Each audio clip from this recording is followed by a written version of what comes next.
Hello, everyone, and welcome to the Your Mark on the World show. I'm your host, Devin Thorpe, and we're producing this episode for GoodCrowd.info.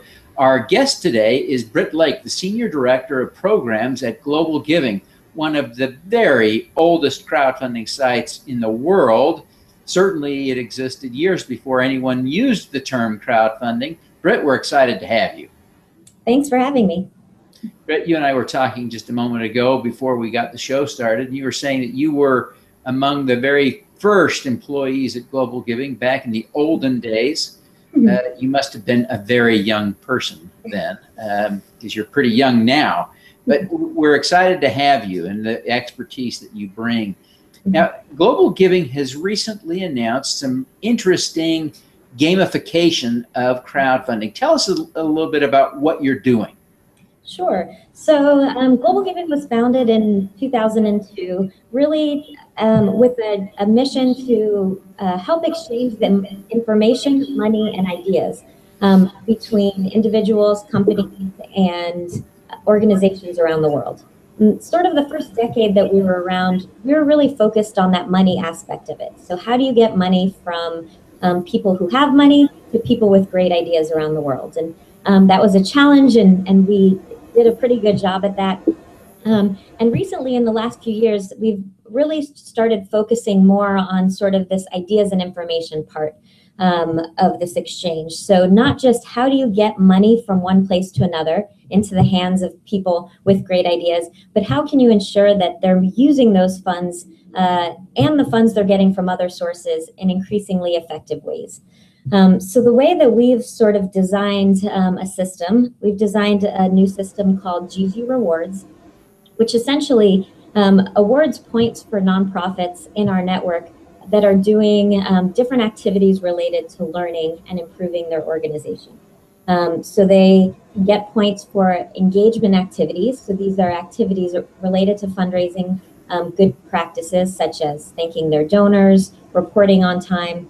But more importantly, they can also earn points for activities around listening, acting, and learning. And so when I say that, I'm talking about sort of listening to their community, to experts, to peers, acting by experimenting on what they've heard, and learning from those experiments and by trying new things to continuously improve their programs. So we award them points for doing these new experimentation, by surveying and listening to their community members, and those points translate to a status. The higher the number of points you have, the higher your status. The higher your status, the more visibility you get to donors. So organizations are really trying to use this gamification to get more points, which eventually does translate to more funds from both corporate and individual donors. Well, what I love about this, Britt, and there are a couple of things, but one is that you are focusing the nonprofits on meaningful activities and not easily counted activities. In other words, you haven't said, we're going to give you points for having lots of Facebook likes, or we're going to give you points for having lots of tweets with a particular hashtag. Those things are easy to count, but may not be very meaningful. You focused on meaningful activities. How did you come to settle on that more meaningful approach as opposed to the easily counted approach? Sure. So this is a program that has evolved over the course of several years.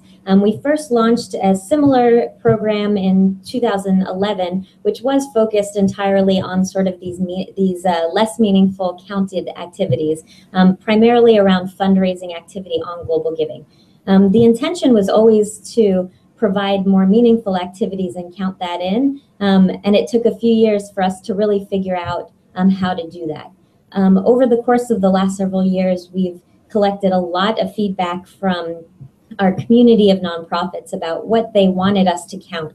And overwhelmingly, they said a couple things. One was that they didn't want this reward system to be focused entirely on their fundraising or entirely on their activities on GlobalGiving.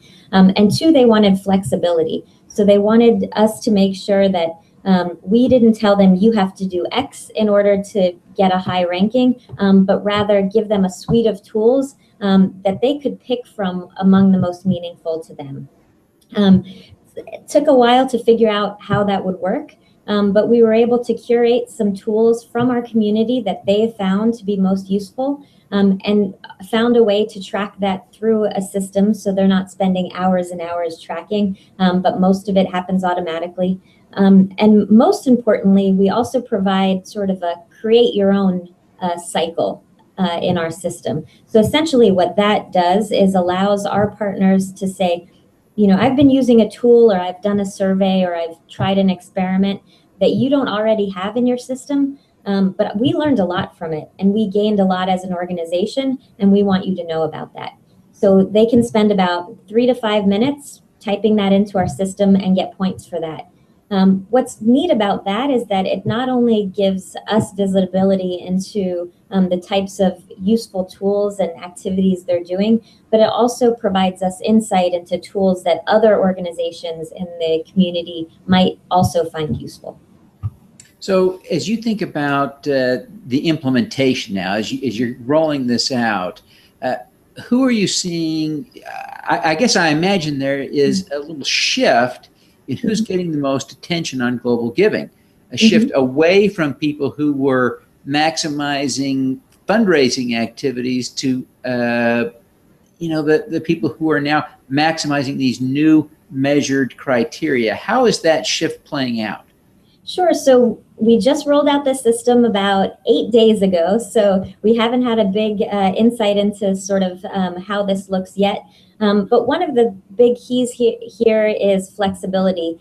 So there are some organizations that have said, my organization really needs to focus on fundraising. That's the aspect we need to focus on, and those are the types of tools we're using. And others that say, what, our entire annual budget is only $10,000. For us to focus on raising thousands and thousands of dollars doesn't make sense, but for us to focus on measurement of our social impact is much more useful for us.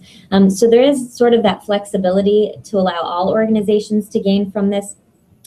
But where we anticipate seeing the biggest shift is sort of away from organizations that just because they are so large and because they have a lot of good corporate relationships or major donors are getting a lot of funding already, to sort of level the playing field so that smaller organizations that are really passionate and learning and growing and having a strong social impact on the ground have an easier way to sort of get the same type of visibility as these other larger groups.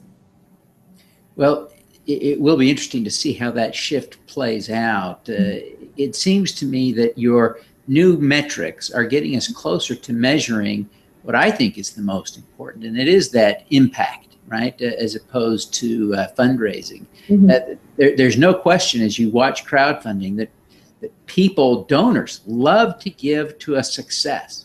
And the easiest way to measure success in most crowdfunding platforms is the money raised.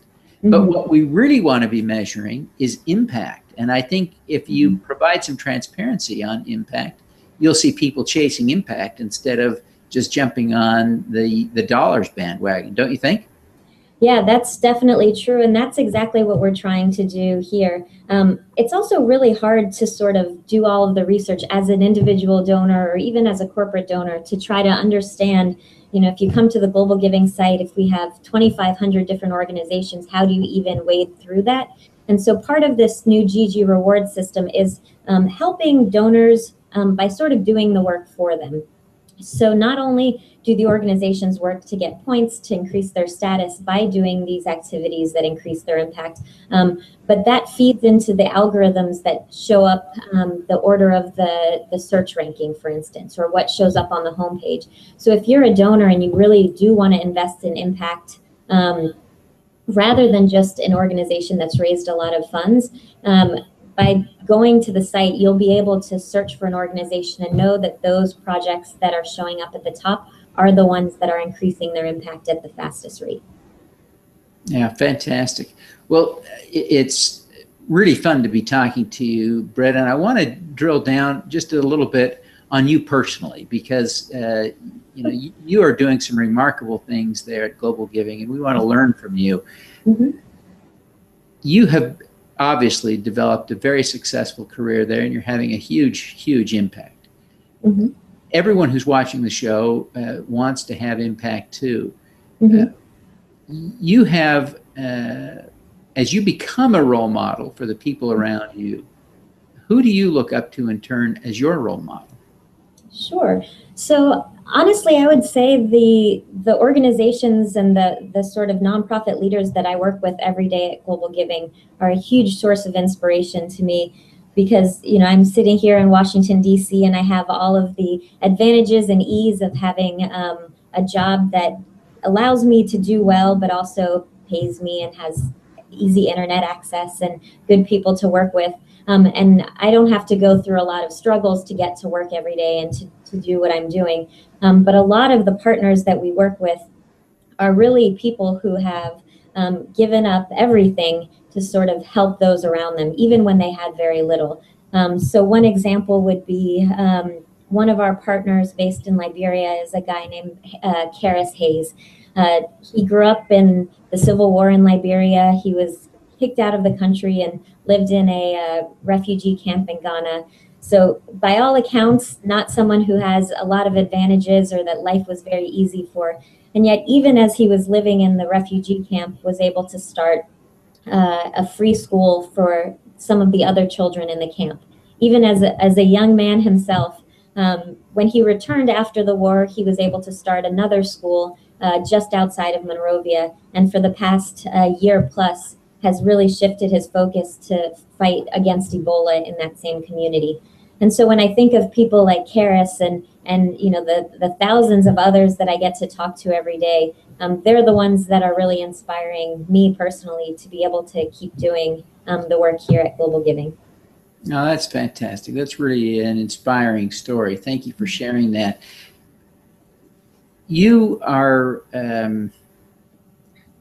in a unique situation. You were telling me before the call that you actually left Global Giving. You didn't tell me what you were doing, but clearly you have options. You could be doing anything, and some of those options would pay you more. It would put you on the fast track to wealth in Silicon Valley or Wall Street.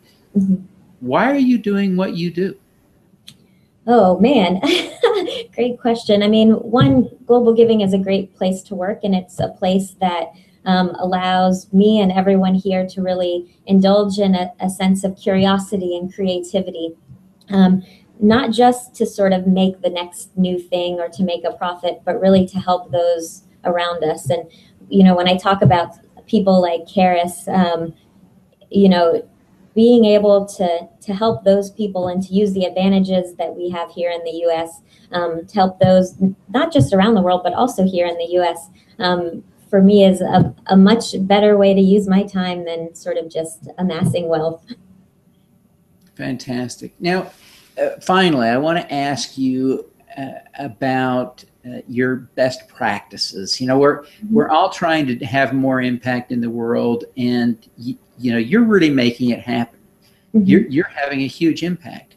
Tell us something. Give us some kernel of knowledge. Something you do every day that we could do that would increase our impact. Sure. So I mentioned earlier sort of indulging in a sense of curiosity, and I think that that's really important in sort of anything that you do, not just in the workplace, but sort of never sitting back and being happy with the status quo, but always thinking, how can I make this better? And thinking through what can I learn from this? What can be better? For me, not just in the workplace, but in life in general, has been a really successful tool. And that doesn't mean necessarily not being happy with how you are, but always thinking, how can I improve this in a way that makes sense? How can it be better? And again, really indulging in that sense of curiosity about the world and about everything that you do. Oh, I think that is a great thing, and we can all do that, right? It doesn't take a whole lot of extra time to be thinking about things in a curious way and thinking about why can't we figure out solutions to these problems. I love it. Well, listen, Britt, we really appreciate you taking the time to be with us today. We appreciate and are excited about the new efforts at Global Giving, and we wish you every success there. But before you go, please tell us how people can learn more about the new programs, connect with you, connect with Global Giving. Sure. So you can visit our website at www.globalgiving.org, or connect with me directly by email at blake, that's BLAKE, at globalgiving.org. Fantastic. Thank you very much, Britt. And again, we wish you every success in the great work you're doing. Great. Thank you so much for having me. All righty. Let's do some good.